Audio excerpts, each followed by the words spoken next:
Kung naghahanap ka kung saan ka pwedeng mag-ipon, pwede ka sa Kaiser Savings Program na dito tatlo na yung meron ka. Kaya tinatawag na Level 1 Investing.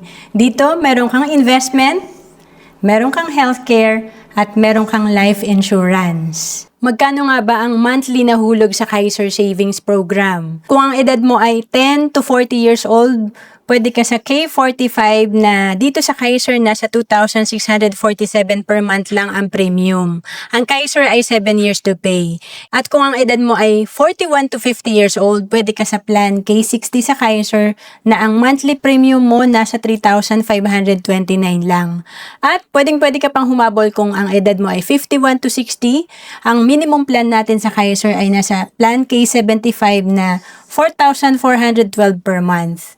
Again, ang Kaiser ay 7 years to pay, 20 years maturity. At kung OFW ka, pwede ka rin sa Kaiser. We have online application. To know more about Kaiser, message mo lang ako sa Facebook, Roan Celis Capistrano. Bawat Pilipino dapat maging handa sa mga oras na hindi natin inaasahan.